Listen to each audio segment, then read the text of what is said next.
गर्भवती स्त्री को सांप क्यों नहीं काटते? गोगा जी का रहस्य प्रचलित लोक कथा।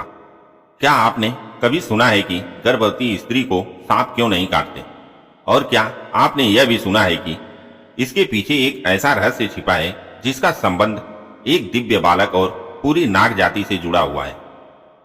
लोक मान्यताओं के अनुसार सदियों पहले पहाड़ों और घने जंगलों के बीच एक गर्भवती स्त्री भगवान शिव की कठोर तपस्या कर रही थी। कहते हैं कि उसकी भक्ति इतनी प्रबल थी कि उसके आसपास का वातावरण भी बदलने लगा था। जंगली पशु शांत रहने लगे थे, पक्षियों का शोर कम हो गया था और रात के समय उस गुफा के आसपास एक अनोखी शांति छा जाती थी। लेकिन उसी जंगल में एक प्राचीन नागों का समूह भी रहता था। जब उन्होंने देखा कि उस स्त्री की तपस्या का प्रभाव दिन ब दिन बढ़ता जा रहा है, तो उनके मन में चिंता और भय पैदा होने लगा। नागों के राजा को लगा कि यदि यह तपस्या सफल हो गई तो उसकी शक्ति और प्रभाव कम हो सकता है। एक रात उसने अपने साथियों को बुलाकर कहा, हमें इस स्त्री की तपस्या रोकनी होगी। यह सुनकर कुछ नाग डर गए, क्योंकि वे उस गुफा के आसपास एक विचित्र दिव्य ऊर्जा महसूस कर चुके थे। लेकिन नागराज अपने घमंड में चूर था। अगली सुबह वह अपने साथियों के साथ उस गुफा की ओर बढ़ा जहां वह गर्भवती स्त्री ध्यान में लीन बैठी थी। उसे इस बात का बिल्कुल भी आभास नहीं था कि बाहर उसके विरुद्ध एक योजना बनाई जा चुकी है। जैसे जैसे नागराज गुफा के करीब पहुंचा, हवा की गति बढ़ने लगी, पेड़ों की शाखाएं जोर जोर से हिलने लगी और वातावरण में एक अजीब सी बेचैनी फैल गई। फिर भी नागराज नहीं रुका। उसने फुफकारते हुए अपना विशाल फन उठाया और गुफा के भीतर प्रवेश कर गए। उधर वह स्त्री अब भी अपनी साधना में मग्न थी। लेकिन तभी कुछ ऐसा हुआ जिसकी कल्पना स्वयं नागराज ने भी नहीं की थी। जैसे ही वह स्त्री के पास पहुंचा, अचानक गुफा के भीतर एक रहस्यमयी प्रकाश चमक उठा। उस प्रकाश को देखते ही नागराज के कदम वहीं रुक गए। उसके मन में पहली बार भय ने जन्म लिया। आखिर वह प्रकाश कहां से आया था और उस गर्भवती स्त्री के आसपास ऐसी कौन सी अदृश्य शक्ति मौजूद थी जिससे स्वयं नागों का राजा भी घबरा गया था। लोक कथा का सबसे रहस्यमयी भाग अभी बाकी था। रहस्यमयी प्रकाश को देखकर नागराज कुछ पल के लिए वहीं ठहर गया।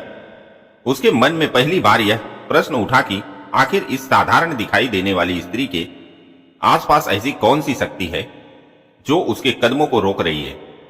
लेकिन उसका घमंड अभी भी कम नहीं हुआ था। उसने स्वयं को संभाला और धीरे धीरे उस स्त्री की ओर बढ़ने लगा। गुफा के भीतर सन्नाटा था, केवल उसकी फुफकार की आवाज सुनाई दे रही थी। बाहर खड़े बाकी नाग भी सांस रोके यह दृश्य देख रहे थे। जैसे ही नागराज कुछ और आगे बढ़ा, अचानक गुफा की दीवारें कांपने लगी, ऊपर से छोटे छोटे पत्थर गिरने लगे और वातावरण में एक अनजानी ऊर्जा फैल गई। नागराज घबरा गया, लेकिन वापस लौटना उसके अहंकार के खिलाफ था।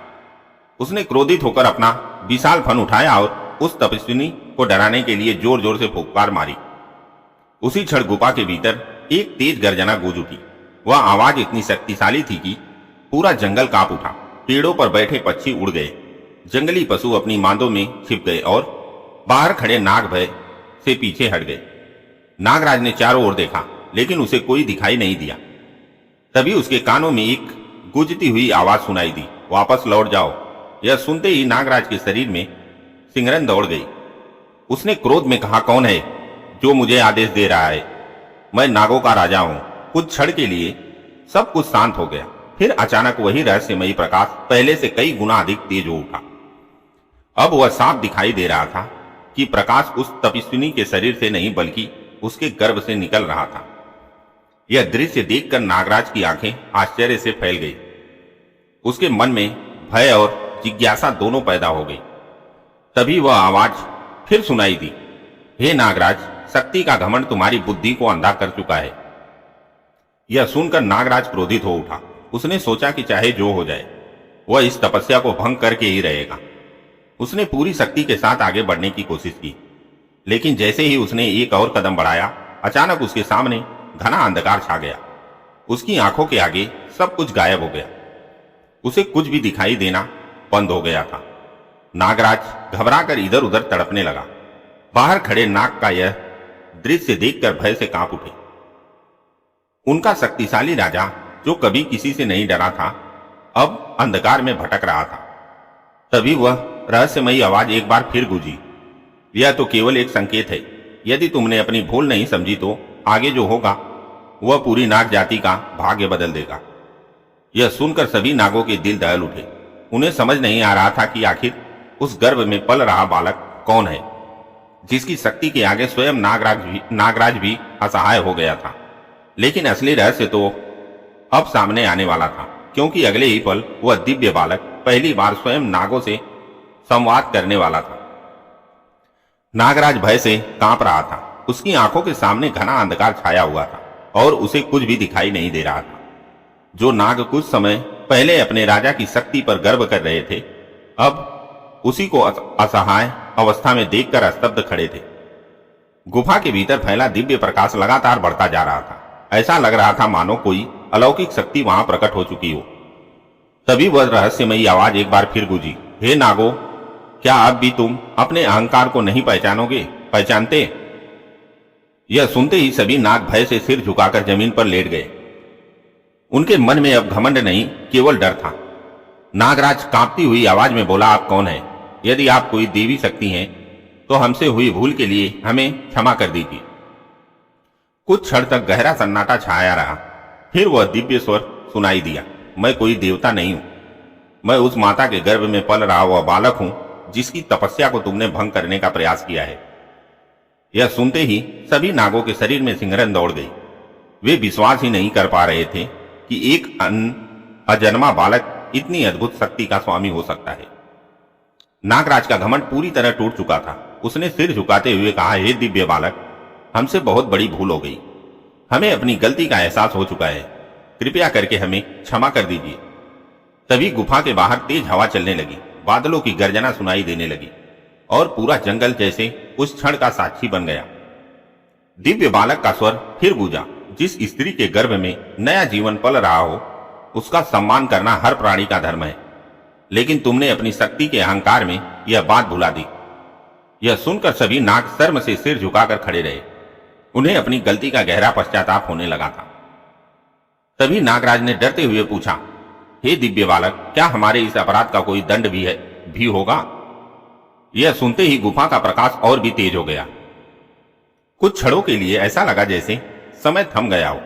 फिर वह दिव्य आवाज पहले से अधिक गंभीर होकर बोली, हर कर्म का फल निश्चित होता है और तुम्हारे इस अपराध का परिणाम भी निश्चित है। यह सुनते ही सभी नागों के दिल दहल उठे। उन्हें समझ आ गया था कि अब जो होने वाला है वह केवल उनके राजा ही नहीं बल्कि पूरी नाग जाति का भविष्य बदल देगा। अगले ही क्षण वह दिव्य बालक एक ऐसा श्राप देने वाला था जिसकी चर्चा लोक कथाओं में युगों युगों तक की जाने वाली थी। गुफा के भीतर चारों ओर फैला दिव्य प्रकाश अब इतना तेज हो चुका था कि कोई भी उसकी ओर सीधे नहीं देख पा रहा था। सभी नाग भय से सिर झुकाए खड़े थे। नागराज का घमंड पूरी तरह टूट चुका था और वह कांपते हुए उस दिव्य बालक के अगले शब्दों की प्रतीक्षा कर रहा था। कुछ क्षणों तक गहरा मौन छाया रहा। फिर वह गंभीर और प्रभावशाली स्वर गूंजा, हे नागो, तुमने अपनी शक्ति के अहंकार में एक ऐसी माता को कष्ट पहुंचाने का प्रयास किया है जिसके गर्भ में नया जीवन पल रहा है। तुमने यह नहीं समझा कि मातृत्व केवल एक स्त्री की अवस्था नहीं बल्कि सृष्टि की सबसे पवित्र शक्ति है। यह सुनते ही सभी नागों की आंखें शर्म से झुक गईं। उन्हें अपनी गलती का एहसास होने लगा था। तभी दिव्य बालक ने आगे कहा, इसलिए आज मैं तुम्हें ऐसा दंड देता हूं जिसे तुम और तुम्हारी आने वाली पीढ़ियां कभी नहीं भूल पाएंगी। यह सुनते ही पूरे जंगल में सन्नाटा छा गया। हवा रुक गई, पक्षियों की आवाजें थम गई और ऐसा लगने लगा मानो प्रकृति स्वयं उस क्षण को सुन रही हो। फिर वह दिव्य स्वर गूंजा, लोक मान्यताओं के अनुसार आज के बाद यदि कोई नाग या नागिन किसी गर्भवती स्त्री को भयभीत करने, उसे हानि पहुंचाने या उसके पास बुरी भावना से जाने का प्रयास करेगा तो उसकी दृष्टि चली जाएगी और उसका घमंड उसी क्षण नष्ट हो जाएगा। यह सुनते ही आकाश में भयंकर गर्जना हुई, बिजली चमकी और पूरा पर्वत कांप उठा। सभी नाग भय से जमीन पर गिर पड़े। नागराज ने कांपती आवाज में कहा, हे दिव्य बालक, हमें क्षमा कर दीजिए। हम अपनी भूल स्वीकार करते हैं। आज से हम हर गर्भवती स्त्री का सम्मान करेंगे और कभी उसे कष्ट नहीं पहुंचाएंगे। उसके साथ बाकी सभी नागों ने भी क्षमा मांगी। कुछ देर तक गुफा में फिर से शांति छाई रही। इसके बाद वह दिव्य स्वर पहले से शांत होकर बोला, जो अपनी भूल स्वीकार कर लेता है उसके लिए क्षमा का मार्ग खुल जाता है। मैं तुम्हें क्षमा करता हूं, लेकिन यह घटना और यह वचन युगों तक याद रखा जाएगा। यह सुनकर सभी नागों ने राहत की सांस ली। वे धीरे धीरे वहां से लौटने लगे, लेकिन अब उनके मन में भय नहीं बल्कि उस अजन्मे बालक के प्रति सम्मान था। उधर वह तपस्विनी अब भी ध्यान में लीन थी। उसे इस बात का कोई आभास नहीं था कि उसके गर्भ में पल रहे बालक ने अभी भी पूरी नाग जाति का भाग्य बदल दिया है। समय बीतता गया, जंगल फिर से शांत हो गया और यह रहस्यमयी घटना धीरे धीरे लोक कथा बनकर दूर दूर तक फैलने लगी। लोग उस दिव्य बालक की चर्चा करने लगे जिसने जन्म लेने से पहले ही नागराज को झुका दिया था। लेकिन सबसे बड़ा रहस्य अभी बाकी था। आखिर वह बालक कौन था जिसका नाम आने वाले समय में लाखों लोगों की श्रद्धा का केंद्र बनने वाला था। यह रहस्य जल्द ही पूरे संसार के सामने प्रकट होने वाला था। समय अपनी गति से आगे बढ़ता रहा। उस रहस्यमयी घटना के बाद जंगल में फिर से शांति लौट आई, लेकिन जिन नागों ने उस दिन गुफा में वह दिव्य प्रकाश देखा था वे उसे कभी नहीं भूल पाए। उनके मन में उस अजन्मे बालक के प्रति सम्मान और श्रद्धा जन्म ले चुकी थी। कुछ समय बाद वह तपस्विनी माता अपनी साधना पूर्ण करके अपने घर लौटी और समय आने पर उसने एक तेजस्वी पुत्र को जन्म दिया।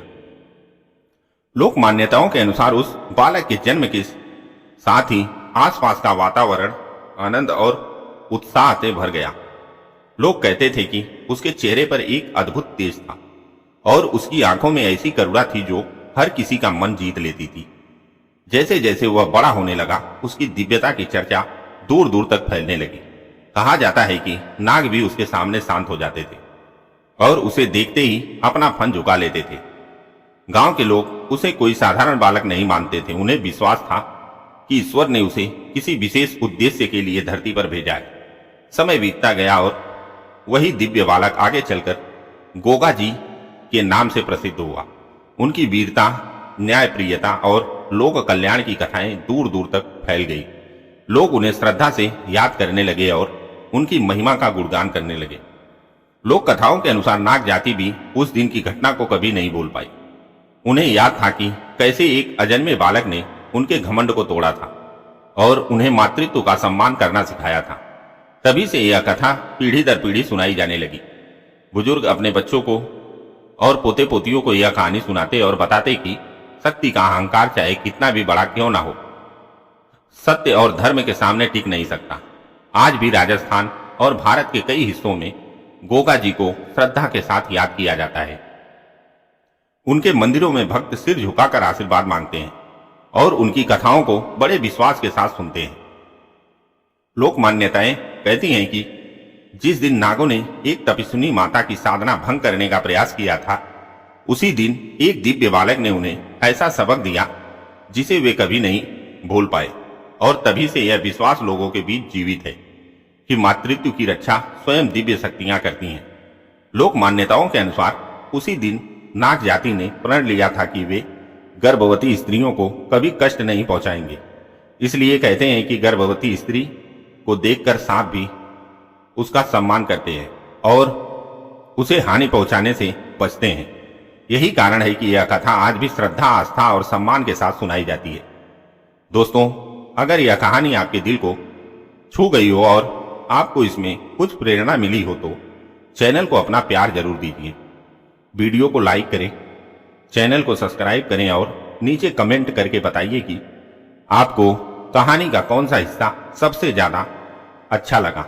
आपका छोटा सा सपोर्ट हमारे लिए बहुत बड़ी ताकत है, जिससे हम आपके लिए ऐसी ही और भी बेहतरीन और दिल को छू ले जाने वाली कहानियां लाते रहेंगे। हर हर महादेव।